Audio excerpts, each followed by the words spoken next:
자, 시작해볼까요? 네, 우리 지난 시간에 프린트 다 나눠줬었죠? 그리고 한국사 배운 책은 이번 시간까지 하고 그 다음에 빈칸을 채워보도록 하겠습니다.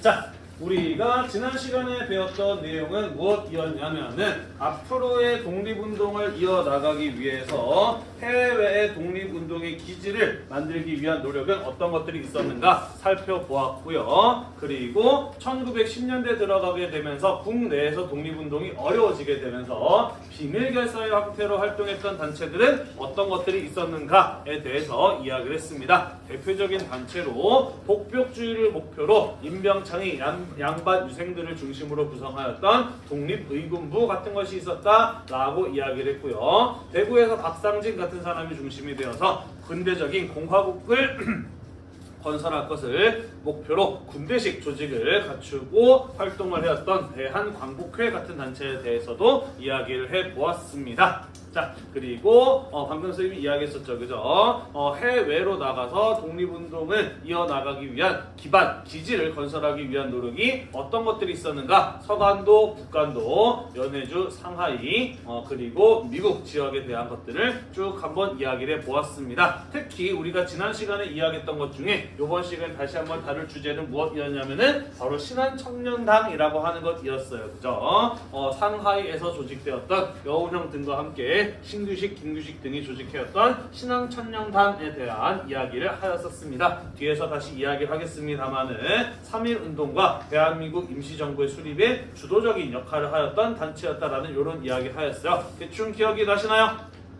자, 우리 이번 시간에 무엇에 대해서 이야기를 볼 것이냐면요 3.1 운동에 대해서 같이 한번 이야기를 해보도록 하겠습니다. 3.1 운동이 우리나라의 독립운동 역사에서 정말 중요한 사건이다라고 하는 것은 다들 잘 알고 있을 거예요. 그죠? 왜냐면 우리가 겨울방학이 끝나고 학교를 며칠부터 나오나요? 3월 2일부터 나오죠. 그죠? 3월 1일 학교 나온 적 있나요? 없을 거예요. 그죠? 우리가 왜 이렇게 3월 1일을 공휴일로 지정을 하면서 기억하기 위해서 많은 노력을 기울이고 있는가? 그만큼 중요한 사건이었다라는 것이죠. 그러면 우리 이번 시간에 왜 3.1운동은 중요한 사건인가에 대해서 같이 한번 이야기를 해보도록 하겠습니다. 시작을 해볼게요. 자, 왜 3월 1일날 1919년 3월 1일날 우리나라 사람들은 목이 터져라 대한독립 만세를 외쳤느냐? 자, 그 배경부터 같이 한번 이야기를 보도록 할게요. 자, 우리 이미 다 배웠습니다. 1917년에 러시아에서 사회주의, 공산주의 혁명이 일어났어요. 그게 바로 무엇이었냐면은 러시아 혁명이라고 하는 사건이었죠. 러시아 혁명의 결과로 소련이라고 하는 인류 역사상 최초의 사회주의, 공산주의 국가가 세워지게 되었습니다. 그리고 이 러시아 혁명을 주도하였던 레닌은 앞으로 우리는, 소련은 식민 지배를 받는 민족의 해방 운동을 도와주겠다, 지원하겠다라고 선언을 하였습니다.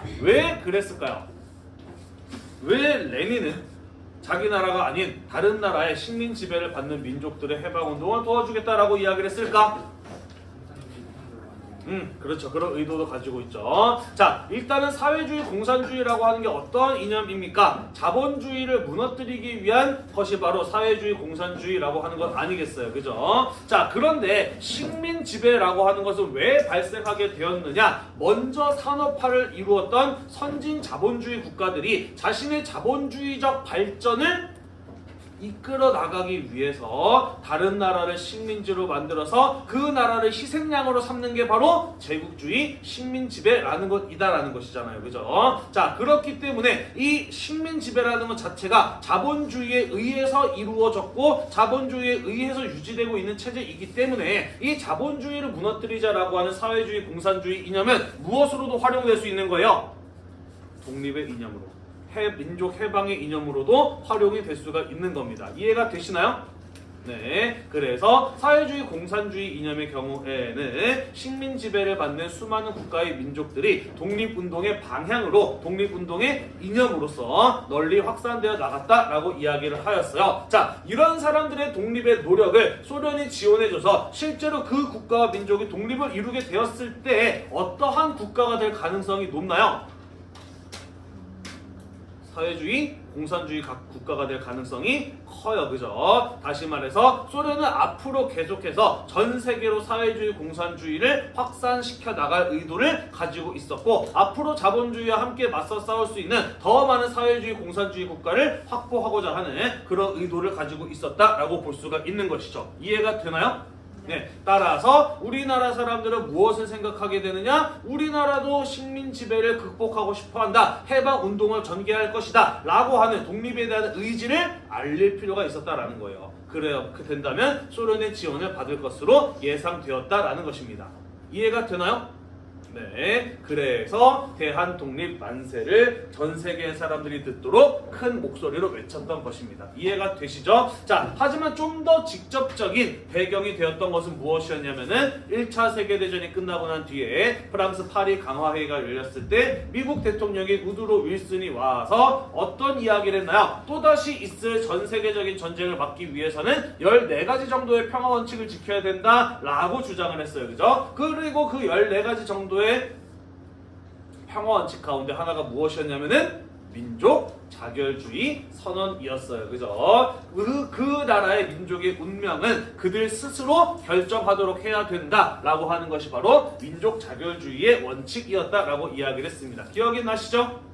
네. 자, 따라서 우리 민족이 스스로 독립을 이루기를 원한다. 그게 우리가 결정한 바다. 라는 것을 알릴 수 있다면 미국을 비롯한 1차 세계대전의 승전국들로부터 국제적인 지원을 받을 수 있을 것으로 예상되는 상황이었다라는 것이에요. 이해가 되나요? 네, 물론 이 프랑스 파리 강화회의의 경우에는 미국을 제외한 나머지 승전국들의 경우에는 자신들의 이익을 우선적으로 고려하면서 패전국들과 개별적인 조약을 맺는 모습을 보였고 그 결과 1차 세계대전이 끝나고 난 이후에 독립을 이루게 된 민족 자결주의 원칙의 적용을 받게 된 나라들은 어떤 나라들이었다? 패전국의 식민지들이었고 일본은 승전국이었다? 패전국이었다? 승전국이었기 때문에 우리나라에 적용이 되지는 못했다라는 것이에요. 하지만 그럼에도 불구하고 희망의 끈을 놓을 수는 없었다라는 거예요. 우리 민족의 독립의 의지를 알림으로써 1차 세계대전이 끝나고 난 이후에 민족 자결주의의 원칙이 우리나라에 적용되기를 바라는 마음에서 뭘 했던 거예요? 목이 터져라 전 세계 사람들이 듣도록 대한 독립 만세를 외쳤던 겁니다. 이해가 되시나요? 네, 자 구체적인 과정을 같이 한번 이야기를 해보도록 합시다. 자, 우리 지난 시간에 배웠어요. 상하이에서 신규식, 김규식, 여운형 같은 사람들이 활동을 하고 있었습니다. 동제사라고 하는 단체였죠. 자, 그리고 지난 시간에도 이야기를 하였어요. 1차 세계대전이 끝나고 난 이후에 프랑스 파리에서 파리 강화회의가 열리게 되었다라고 이야기를 했잖아요. 그죠? 그리고 그 회의에 참석하기 위해서 한 미국의 외교관이 상하이를 거쳐서 파리로 가는 길 이었는데 이 상하이에 들렀을 때 뭐 간단한 연설, 기자회견 같은 거라든지 뭐였더라? 간담회였나? 갑자기 생각이 안 나네. 네, 여기 내가 메모를 안 해놨나? 네. 미국에서 상하이를 거쳐서 파리로 가고 있었던 미국 외교관이 간단한 강연회 같은 것들을 했는데 거기에서 어떤 이야기를 했다라고 했나요? 조만간 파리 강화회의에서 그렇죠. 우드로 윌슨 미국 대통령이 민족 자결주의에 대한 설명을 할 것이다. 원칙을 주장할 것이다. 라는 이야기를 했다라고 그랬잖아요. 그죠? 그러면서 앞으로 이 파리 강화회의는 약소 국가의 민족들, 식민 지배를 받는 약소 민족들에게 절호의 기회, 희망이 될 것이다. 라는 이런 이야기를 했다라고 이야기를 했잖아요. 그죠? 그리고 그 이야기를 들었던 사람이 바로 여운형이라고 하는 사람이었다. 그래서 여운형의 경우에는 이 절호의 기회를 잡아야 된다라고 생각을 했어요. 그래서 프랑스 파리 강화회의에 우리나라의 대표를 보내야 되겠다라고 생각을 했습니다. 그래서 한 나라의 대표를 보내기 위해서는 대표성을 띠는 단체를 만들 필요가 있었기 때문에 상하이에서 만든 단체가 무엇이었다라고 이야기를 했어요? 신한청년당이다 라고 이야기를 했었습니다. 기억이 나시죠? 네. 그리고 이 파리 강화회의에는 신한청년당의 김규식 같은 사람을 대표로 파견하게 되었다라는 것이에요. 원래는 여운형 선생이 직접 가려고 했습니다만은 왜 김규식 선생을 대표로 파견하게 되었느냐? 언어 천재였어요. 외국어 9개 정도를 할 줄 아는 사람이었기 때문에 외국어를 어마어마하게 잘하는 사람이었기 때문에 이 사람이 대표로 파견이 되었다라는 것입니다. 자, 그래서 파리 강화회의의 소식 거기서 민족 자결주의 선언이 있을 것이고 우리 민족의 독립의 의사를 밝혔을 때 강대국들의 승전국들의 도움을 받을 수 있을 것이다 라는 이런 소식들을 국내외의 독립운동가들에게 전달을 하면서 파리 강화회의에 김규식이 대표로 파견되었다는 사실도 함께 알립니다. 그래서 우리는 지금 무엇할 때다? 우리 민족이 얼마나 간절하게 독립을 원하고 있는지를 전 세계에 보여줄 때다 라는 소식을 알리게 되는 것이죠. 이해가 되나요? 다시 말해서 3.1운동의 경우에는 이 여운형과 신앙청년당에 의해서 기획된 이벤트였다라고 볼 수가 있겠네요. 이해가 되시나요? 네. 자, 그래서 이런 소식을 듣게 된 해외의 민족운동가들부터 독립선언이 터져 나오기 시작을 합니다. 만주에서는요, 민족운동가 39명이 독립전쟁을 촉구하는 대한독립선언 같은 것들을 발표하기도 해요. 또한 1919년 2월 8일에는요, 일본 도쿄에서 유학을 하고 있었던 한국인 유학생들이 중심이 되어서 우리나라가 독립을 원한다는 것을 선언하는 독립선언서 발표 같은 것들이 있기도 하였습니다. 이게 1919년 2월 8일 날 있었던 독립선언이기 때문에 무엇이라고도 부르는 거예요? 28 독립선언이라고도 부르는 것이에요. 이해가 되나요? 네. 그리고 일본에서도 유학생들이 독립을 선언하였다라는 소식이 국내에 전해지게 되면서 국내 민족운동가들도 우리도 뭔가 독립선언해야 되는 거 아니야? 라는 생각을 하게 되면서 3.1운동으로 이어지게 되었다라는 것이에요. 이해가 되시나요? 네. 자, 그래서 이런 독립선언의 움직임들이 서서히 나타나기 시작하였다라는 것입니다. 여담입니다만은 이 도쿄 유학생들의 경우에는 일본 도쿄의 YMCA 회관에 모여서 독립선언식을 가졌어요. 그리고 곧바로 출동한 일본 경찰들에 의해서 체포가 되었죠. 그런데 이때 누가 이 사람들을 변호해 주느냐? 후세 다스지라고 하는 한 일본인 변호사가 이 한국인 유학생들을 적극적으로 변호해 줍니다. 한국 사람들이 우리는 독립을, 한국의 독립을 원한다 라고 이야기를 하는 게 도대체 뭐가 문제냐 라는 식으로 일본 법정에서 굉장히 적극적으로 이 청년들을 변호해 줘요. 그러면서 큰 처벌을 받지 않고 풀려날 수 있었다라고 합니다. 그래서 이 후세 다스지의 경우에는요, 해방 이후에 유이하게 전 세계 2명밖에 없는 일본인 독립유공자예요. 후세 다스지랑 가네코 후미코라고 하는 여성, 이 2명이 일본인으로 독립유공자로 인정받은 사람들입니다. 일제강점기에도 양심적인 일본 사람들이 있었다라는 것, 일본인에도 불구하고 우리나라의 독립운동을 적극적으로 도왔던 일본인이 있었다는 사실을 아는 것은 꽤나 중요한 일이라고 생각을 해요. 이런 사람들이 있었구나 라는 것 정도 기억해 뒀으면 좋겠습니다. 넘어가도 될까요? 넘어가겠습니다. 자, 그러면 왜 하필 독립만세를 3월 1일 날 부르짖었느냐? 그것은 고종의 사망과 관련이 있습니다. 자, 1919년 1월 고종이 갑작스럽게 사망을 합니다. 무척이나 건강했던 고종이 갑작스럽게 사망을 해요. 그러면서 어떤 소문이 퍼지느냐? 일본이 죽인 거 아니야? 일본이 독살한 거 아니야? 라는 이런 소문이 퍼져나가기 시작을 합니다. 이 소문은 전혀 근거가 없는 것이 아닌 것 같아요. 왜냐면 미국 쪽에서 남겼던 고종의 사망과 관련된 기록들을 보면은 어떠한 내용이 나와 있느냐? 이상적이라고 할 만큼 건강하던 고종 황제가 스위트 라이스 워터, 뭘까요? 식혜를 마신 지 30분 만에 온몸을 부들부들 떨다가 사망하였다. 그리고 이 식혜를 바쳤던 궁녀 2명은 이후에 의문의 죽음을 맞이하였다 라는 이런 기록이 미국 측에 의해서 남겨져 있습니다. 그러니까 일본의 경우에는 궁녀들을 시켜서 독이 든 식혜를 고종에게 마시게 하고 증거인멸을 하기 위해서 이 2명의 궁녀를 죽인 거 아니냐라고 충분히 의심할 수 있는 상황인 거죠. 이해가 되시죠? 하지만 일제강점기였기 때문에 이에 대한 정확한 조사가 이루어질 수 없었고 정확한 사망 원인, 누가 죽였는가, 왜 죽었는가에 대해서는 끝끝내 밝혀지지 못했다라고 볼 수가 있습니다. 이해가 되시죠? 자, 만약에 일본이 고종을 독살했다라고 한다면 왜 독살했을까? 아까 아까 선생님이 설명했죠. 그죠? 1차 세계대전이 끝나고 난 이후에 어떠한 움직임이 나타나고 있었어요? 민족 자결주의의 원칙에 적용되려는 듯한 움직임이 나타나고 있었어요. 그죠? 만에 하나 고종이 외국으로 탈출해서 우리가 식민 지배를 받게 된 것은 전혀 우리가 원하는 바가 아니었다. 일본이 불법적으로 우리나라를 합방하면서 식민지로 만들어버리고 말았다. 라는 이런 이야기를 하게 되면은 국제적으로 문제가 되지 않을까라고 우려를 해서 고종을 독살한 것이 아닐까 하고 추정할 수 있겠죠. 왜냐하면 일본의 경우에는 식민 지배는 한국인들도, 그러니까 한일 합방, 한국과 일본이 하나의 나라가 된 것은 한국 사람들도 원하고 있는 바였다라는 식으로 세계에 홍보하고 있는 상황이었기 때문인 것이죠. 이해가 되시죠?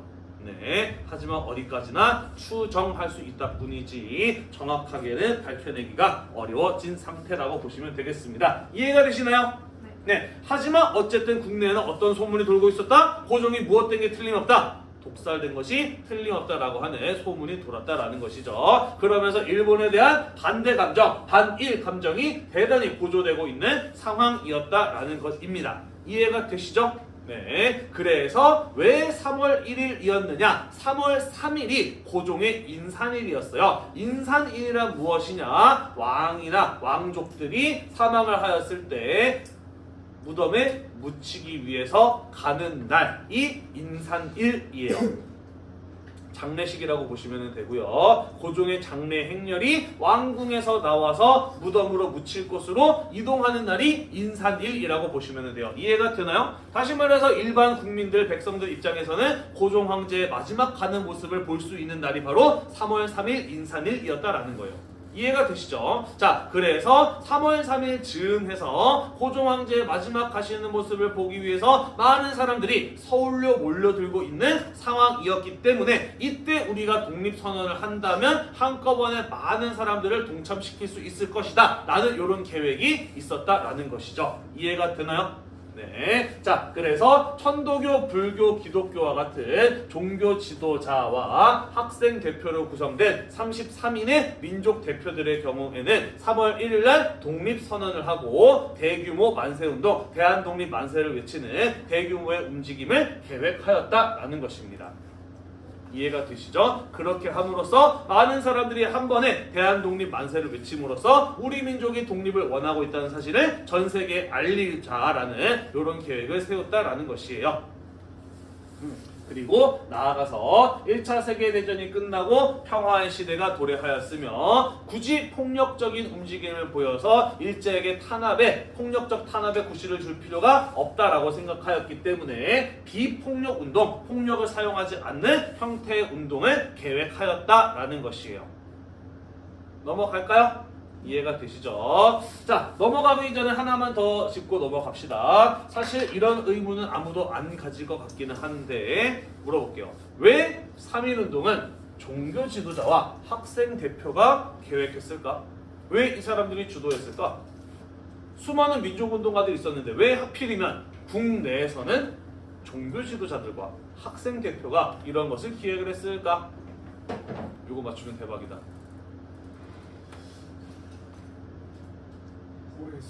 오케이, 좋아요. 시도는 좋았습니다. 자, 1910년대에는 언론, 출판, 집회, 결사의 자유가 허용되지 않았어요. 그죠? 한국 사람들이 모여서 뭔가 집단 행동을 하는 것이 법적으로 금지되었단 말이야. 하지만 예외는 존재했겠죠. 어디? 종교시설, 교회 같은데, 그죠? 또 학교의 경우 학생들이 모일 수가 있었을 거 아니야, 그지? 그래서 종교 지도자나 학생 대표들의 경우에는 사람들을 모을 수가, 합법적으로 모을 수가 있었기 때문에 이런 사람들이 3.1운동을 주도하였다라고 보시면 되겠습니다. 이해가 되시죠? 네, 넘어갈게요. 네.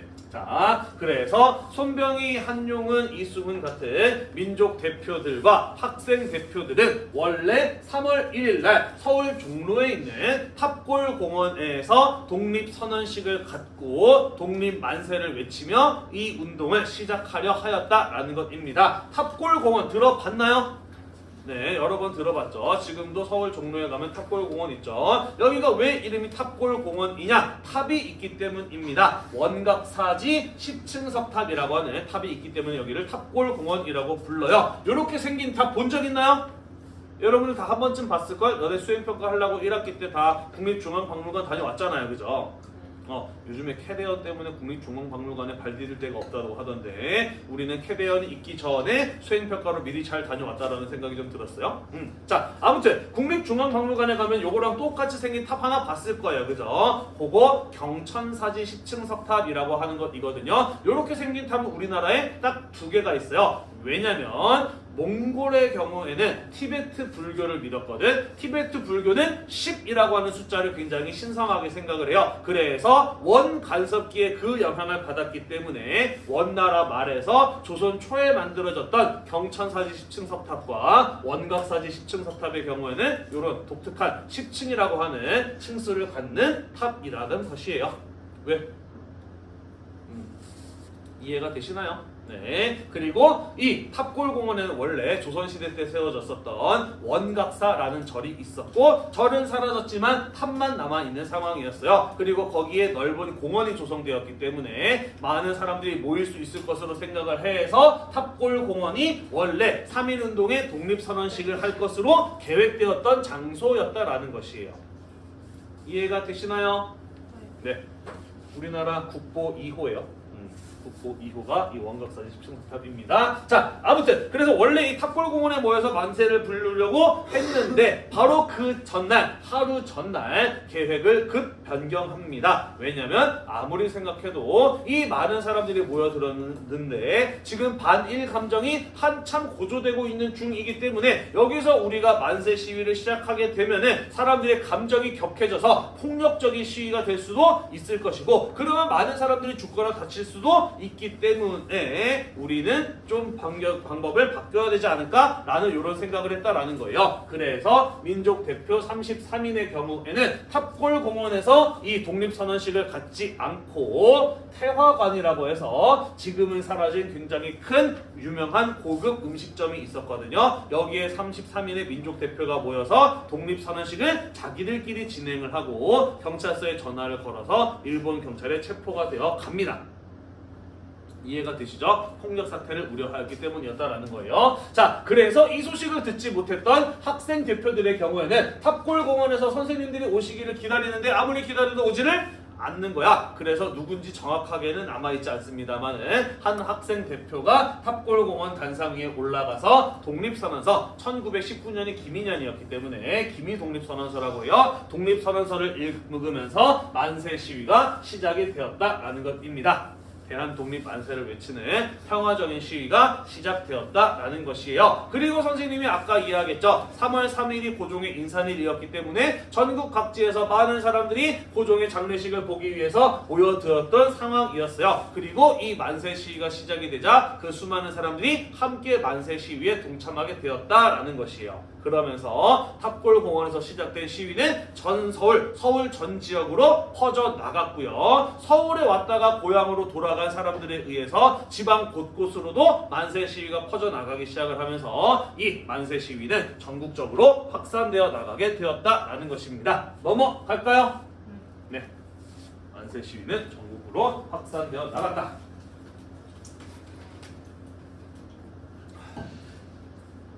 자, 방금 선생님이 이야기했던 것처럼 서울에 왔다가 지방으로 돌아갔던 사람들에 의해서 서울에서 지방 대도시로 시위가 확산되어 나가게 되고요. 그리고 지방 대도시에서 지방 중소도시로 그리고 지방 중소도시에서 농촌으로 이어지게 되면서 만세 시위는 전국적으로 확산되어 나가게 되었다라는 것입니다. 학생들의 경우에는 동맹휴학 학교를 가지 않고 만세 시위에 동참했고요. 상인들의 경우에는 장사를 하지 않고 만세 시위에 동참하거나 시위에 필요한 운동의 자금을 제공하기도 하였고요. 노동자들의 경우에도 파업으로 직장에 나가지 않고 만세 시위에 동참하는 모습을 보였습니다. 다시 말해서 우리나라의 모든 계층의 사람들이 누구나 할 것 없이 이 만세 시위에 동참하는 모습을 보였다라는 거예요. 그만큼 일제의 식민 통치는 가혹했고 독립을 원하는 우리 민족의 의지는 뜨거웠다라는 거예요. 이해가 되시죠? 자, 그리고 이 만세 시위는 농촌 지역으로까지 확산되어 나가게 되는데 농민들은 이 3.1운동의 만세 시위에 굉장히 적극적으로 참여하였을 뿐만 아니라 농촌 지역까지 이 3.1운동이 확산되어 나갔을 때에는 비폭력 방식으로 만세 운동이 추진되었으나 농촌 지역에서는 시위가 점차 조직적이고 무력적인 폭력적인 모습을 보이기도 하였다라는 것이에요. 서울에서 시작되었던 평화적인 만세 시위는 농촌 지역으로 확산되었을 때 점차 폭력적인 모습으로 변하기도 하였다라는 것입니다. 자, 왜 농촌 지역에서는 시위가 폭력적으로 변하게 되었을까?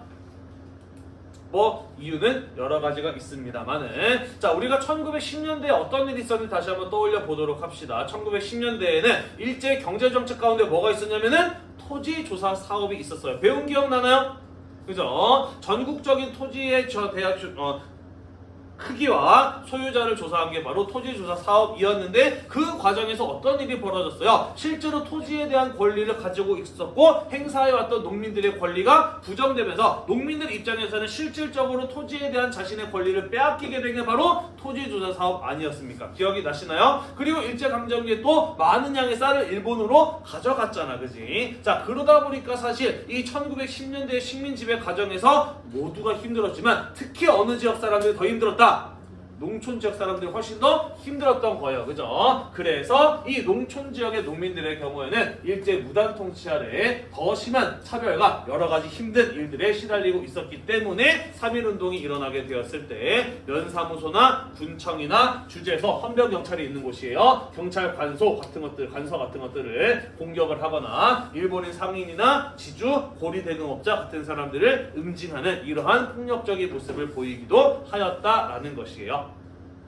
이해가 되시죠? 네. 그리고 국내에서의 만세 시위 소식이 해외로도 알려지게 되면서 만주, 연해주, 일본, 미국 등과 같이 한국인들이 많이 사는 곳이라고 한다면 어디에서나 만세 시위가 함께 이어지는 모습을 볼 수가 있었다라는 거예요. 미국 독립을 상징하는 필라델피아에서도 한국인들이 이런 어떤 인디펜던스 리그라고도 써있죠. 그죠? 독립을 원하는 만세 시위를 전개하기도 하였고요. 하와이 지역에서도 그런 일들이 벌어지기도 하였다라는 것입니다. 넘어갈까요? 네, 넘어가 보도록 하겠습니다. 잘 안 돼. 이봐요. 네. 자, 하지만 이러한 만세 시위에 대한 일제의 반응은 어떠하였느냐? 비폭력적 평화운동이었지만 일제의 탄압은 폭력적이었다라는 것이죠. 헌병, 경찰 등을 동원해서 무력으로 한국인들의 이러한 저항을 철저하게 탄압하였다라는 것이죠. 어떤 증언이 남아있기도 하느냐? 한 소년이 한 손에 태극기를 들고 대항독립 만세를 외쳤대요. 그랬더니 일본 헌병 경찰이 칼을 들고 와서 팔을 싹둑 잘랐다고 해요. 그래서 태극기를 들고 있었던 손이 잘려서 떨어지자 나머지 한 손으로 다시 태극기를 들어서 대한독립 만세를 외쳤고, 그랬더니 헌병 경찰 나머지 한 손으로 다시 잘랐다. 그래서 이 소년의 경우에는 양팔이 잘린 상태에서 죽을 때까지 대한독립 만세를 외치다가 죽어갔다라는 이런 증언이 남아있기도 해요. 상상을 초월하는 대단히 강력한 무력적인 탄압이 일본에 의해서 이루어졌다라는 것을 알 수가 있죠. 그죠? 자, 이 3.1운동 과정에서 일본에 의해서 자행되었던 폭력적인 진압의 가장 대표적인 사건이 바로 무엇이냐면 화성 제암리 학살 사건이라고 하는 것이 되겠습니다. 화성 제암리, 오늘날 화성시 향남읍 제암리 교회에서 있었던 사건이에요. 향남 들어봤나요? 발 안 들어봤나요? 우리 지나가다가 발안 향남 이런 거 좀 보지 않나요? 선생님이 학교 다닐 때 제암리 학살 사건에 대해 배웠는데 나중에 어른이 되어서 이 근처에 와서 일을 하게 될 거라고는 상상도 못했네요. 지금도 가면은 이 사건을 기념하기 위한 박물관이 그 자리에 남아 있습니다. 자, 어떤 사건이었느냐? 바란장터에서 만세 시위가 일어났어요. 그래서 일본 헌병들의 경우에는 이것에 대한 확실한 보복을 해야 되겠다. 얘네들이 다시는 이런 짓 하지 못하도록 너네 만약에 또다시 이런 일이 벌어지게 된다면 어떻게 되는지를 보여줘야 되겠다라고 생각을 했어요. 그래서 바란장터 만세 시위에 대한 보복으로 화성시 향남 제암리에 살고 있는 사람들을 전부 다 교회로 모이게 한 겁니다. 뭐야, 사람들 왜 모이게 하지? 사람들이 교회 안에 다 모였어요. 그러자 교회 문을 걸어 잠그고 헌병이 거기다가 불을 지른 겁니다. 그리고 불타 죽기 싫어서 교회 바깥으로 뛰어나오려고 하는 사람들을 향해서 총을 쏴서 죽인 사건이 바로 화성 제암리 학살 사건이라는 거예요. 그러면서 마을 사람들이 통째로 학살당했던 사건이 바로 화성 제암리 학살 사건이다라는 것입니다. 이해가 되나요? 그리고 이 지역에서 활동하고 있었던 캐나다 선교사였던 스코필드라고 하는 사람에 의해서 이 사건이 알려지게 되면서 이 일본의 식민 통치에 대한 사실이 전 세계로 알려질 수 있었고, 그러면서 일본의 식민 통치에 대한 부정적인 국제 여론 같은 것들이 만들어지기도 하였다라는 것입니다. 이해가 되시죠? 네, 3.1운동에 대한 일제 무력적인 탄압이 얼마나 잔인한 것이었는지 잘 보여주는 사건이었다라는 것이에요. 자, 이 3.1운동 하면은 아이콘과 같은 인물이 있죠. 또 누가 있나요?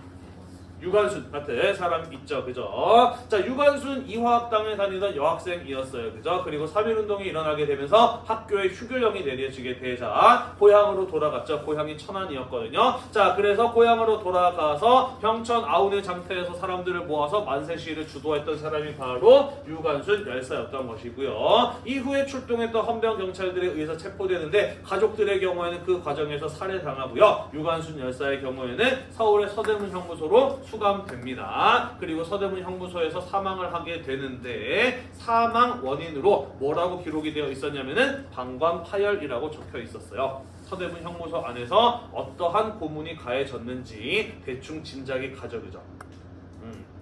네, 이렇게 잔인한 방식으로 일제는 한국인들의 저항을 탄압하였다라는 것입니다. 작년 2학기 수행평가는 서대문 형무소 같은 독립운동 유적지 다녀오기였는데 올해는 조금 바뀔 것 같아요. 다른 수행평가가 주어질 것으로 예상이 됩니다.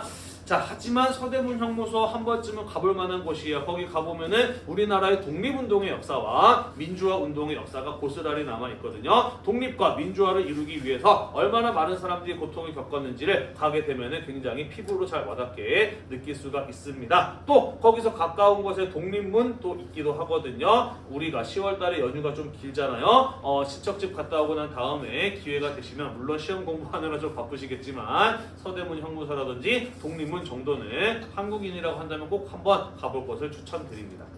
넘어갈게요.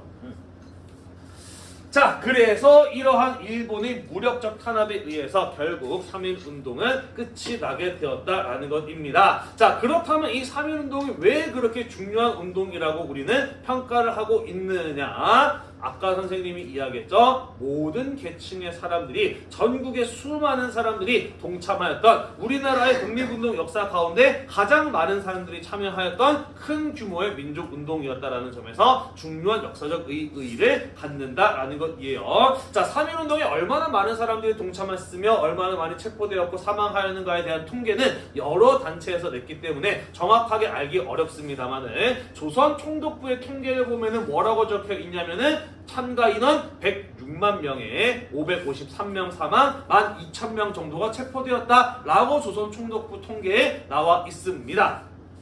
자, 조선 총독부는 3.1운동에 많은 한국인들이 동참했다라고 해야 좋은 곳인가요? 아니면 최소한의 가장 다시 많은 사람들이 동참했다고 해야지 조선 총독부가 좋나요? 얼마 안 되는 사람들이 참여했다고 해야 총독부가 좋나요?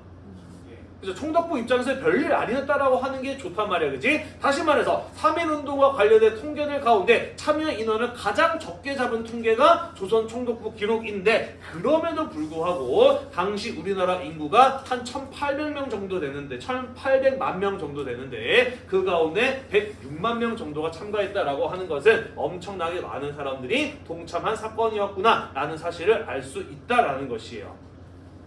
이해가 되시나요? 자, 그렇게 많은 사람들이 함께 대한 독립 만세를 외쳤기 때문에 우리나라가 일제의 식민 지배로부터 독립하고 싶다라고 하는, 우리는 독립을 이루고자 하는 의지를 가지고 있다는 사실을 전 세계에 알릴 수 있었다라는 것이죠. 왜냐하면 이게 왜 중요하냐면은 당시 일본은 한일 합방은 한국 사람들을 원하는 바라고 홍보하고 있었다라고 이야기를 했잖아요, 그죠? 그런데 우리나라가 독립을 원한다는 사실을 알리는 게 왜 그렇게 중요했느냐?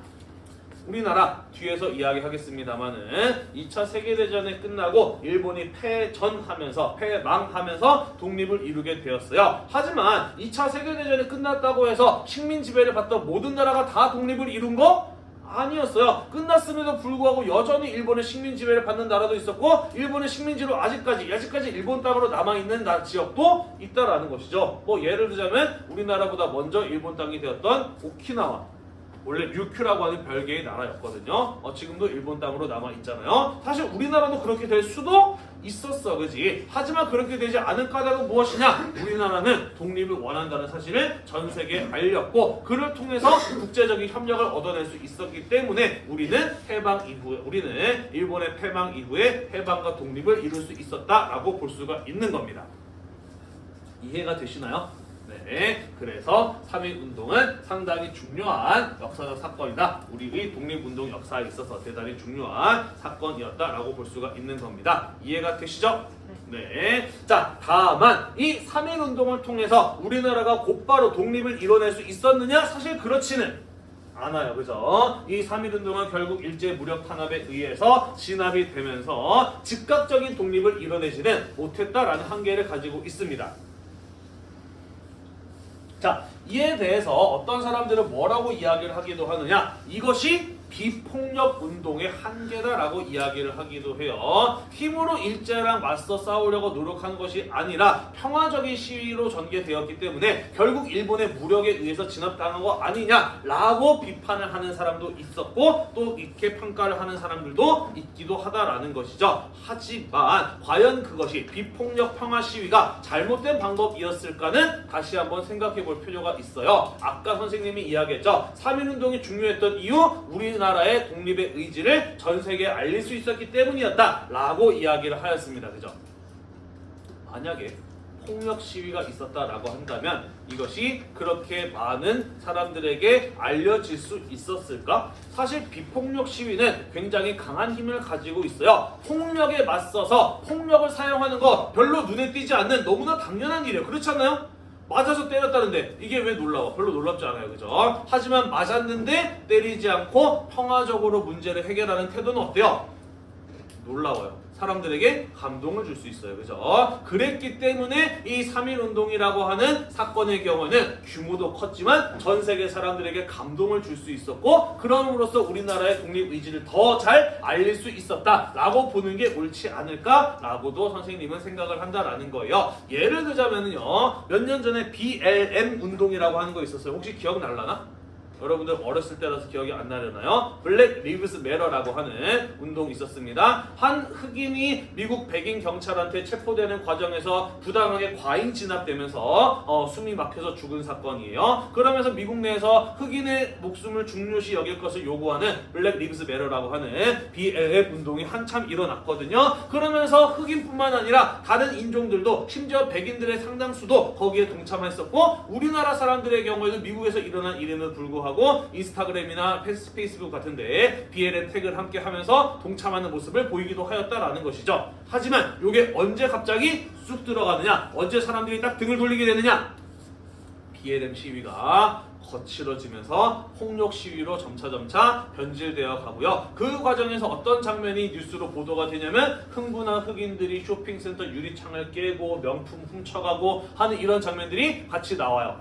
그러면서 사람들이 딱 돌아서게 되죠. 에이, 저런 짓을 하니까 그렇게 탄압받지 라는 이런 생각을 하게 되죠. 그러면서 전 세계의 관심으로부터 뚝 끊어지게 되었거든요. 만약에 우리가 정말 폭력적인 모습을 오랫동안 보였고 폭력으로 전면에 맞섰다라고 한다면 또 전 세계적인 이슈가 되지 못했거나 국제적인 협력을 얻지 못했을 수도 있었다라는 겁니다. 물론 그럼에도 불구하고 비폭력적인 방식이었기 때문에 일본의 식민 지배로부터 즉각적인 독립을 이뤄내지 못했던 한계를 갖는다는 것도 아예 틀린 말은 아니죠.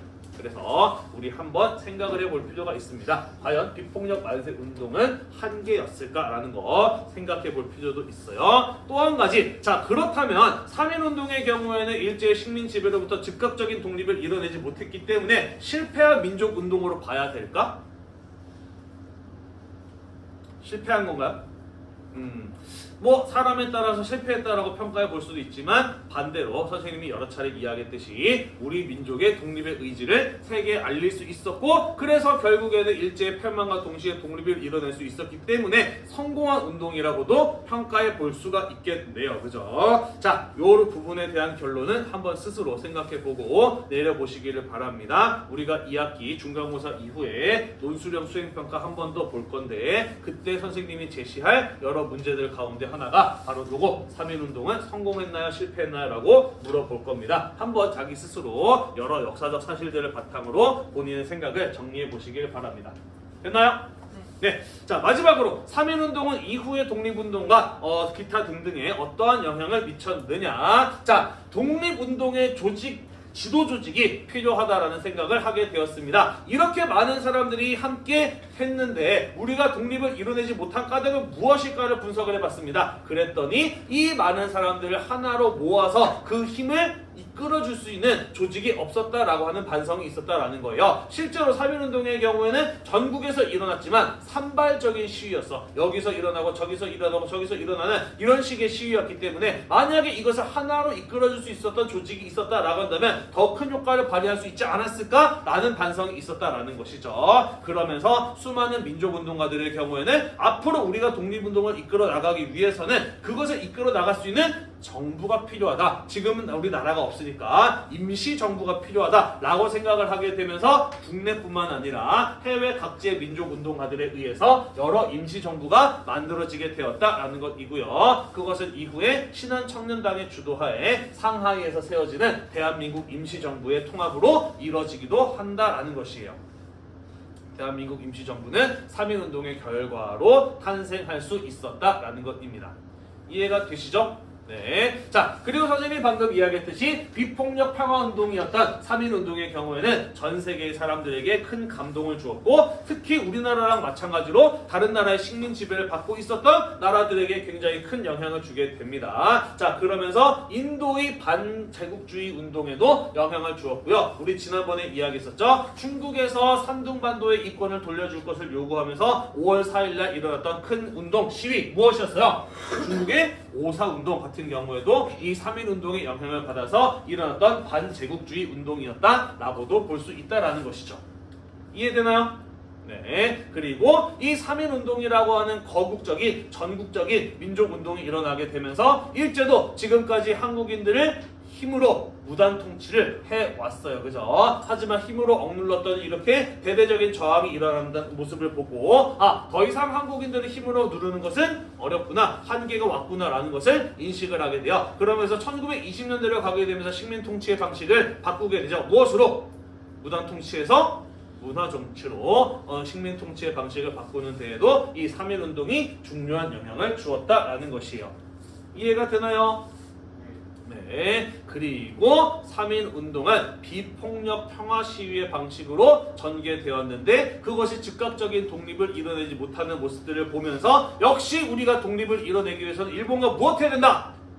힘으로 맞서 싸워야 된다라는 생각을 가진 사람들도 나타나게 되었던 것이죠. 그래서 1910년대에 꾸준히 준비해왔던 무장투쟁, 만주나 연해주에서의 무장 독립군의 활동 같은 것들이 3.1운동 이후 1920년대 가게 되면서 활발해지게 되는 데에도 이 3.1운동이 영향을 주었다라는 것입니다.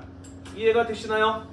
네. 그리고 3.1운동에 동참하였던 청년, 여성, 노동자, 농민, 노동자 계층들은 우리가 뭔가 한마음 한뜻으로 뭉쳐서 우리의 요구를 하였을 때 큰 힘을 발휘할 수 있구나 라는 사실을 깨닫게 돼요. 그러면서 이후에 이러한 단체들이 만들어지게 되고 청년운동, 여성운동, 농민운동, 노동자운동 같은 것들이 1920년대에 이어지게 되는 데에도 이 3.1운동이 중요한 영향을 미쳤다라는 것입니다.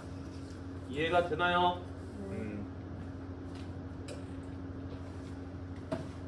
선생님 이제 벌써 졸업해서 직장생활하고 있는 제자 있어요. 한신대학교 사학과 역사학과에 간 졸업생이 있습니다. 몇 년도 졸업생이지? 17년도 졸업생인가 18년도 졸업생인가 아무튼 그런데 그 학생이 이제 면접을 앞두고 선생님한테 왔어요. 2학년 때 나한테 동아시아사를 배웠거든. 선생님 저 한신대학교 사학과 가려고 하는데 면접 문제가 3.1운동의 역사적 의의에 대해서 말해봐라라는 거라고 하더라고요. 뭐라고 대답하면 좋을까요? 라고 선생님한테 물어보더라고요. 그래서 선생님이 이렇게 대답하라고 얘기를 해줬어요. 3.1운동은 민주주의의 시작이다. 우리나라 사람들이 자신의 권리를 깨닫고 한마음 한뜻으로 우리의 권리를 이루기 위해서 사람들이 함께 움직이게 되었을 때 뭔가 큰 변화를 이뤄낼 수 있다라는 자신감을 갖게 된 사건이 바로 이 3.1 운동이었다. 그래서 우리나라 사람들의 경우에는 끝내 36년의 일본의 식민 지배를 받았음에도 불구하고 독립을 이뤄낼 수 있었고 해방 이후에도 무려 3명의 독재자가 존재했음에도 불구하고 우리는 끝까지 우리의 권리를 이루기 위한 함께 행동하는 모습을 보였기 때문에 우리는 민주화된 사회를 이뤄낼 수 있었다. 이러한 역사적 경험을 갖지 못한 나라들은 절대로 흉내낼 수 없는 위대한 업적이다. 이것은 바로 3.1운동에서부터 비롯된 우리 민족의 중요한 역사적 자산이다. 라고 대답을 하면 어떻겠니? 라고 이렇게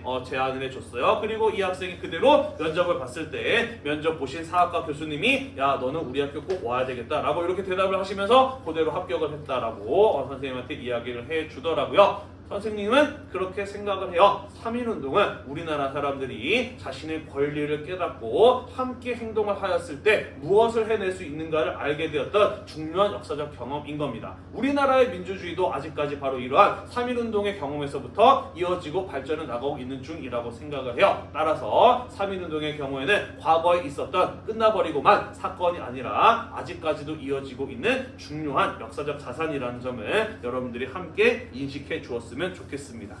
됐나요?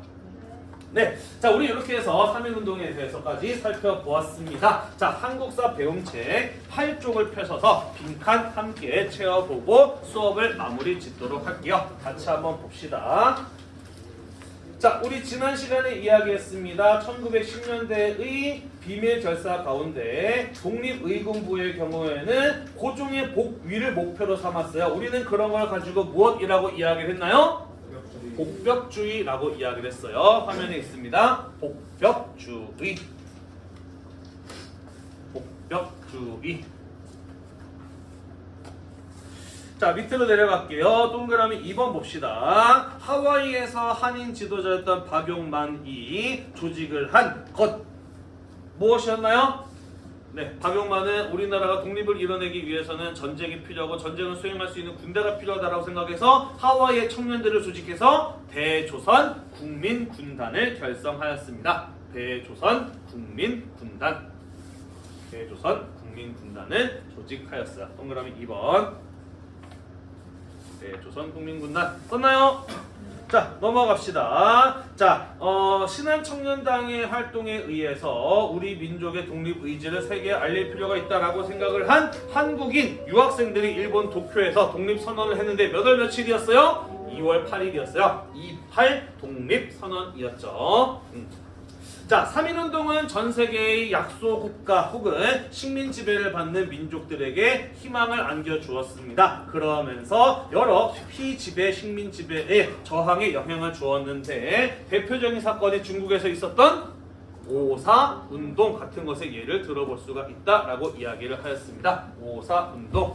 자, 오늘도 공부하느라 대단히 고생이 많으셨고요. 다음 시간에 대한민국 임시정부에 대해서 함께 살펴보도록 합시다. 이 수업 영상이 여러분들의 공부에 도움이 되시다면 구독과 좋아요 잊지 말고 눌러주세요. 수고했습니다.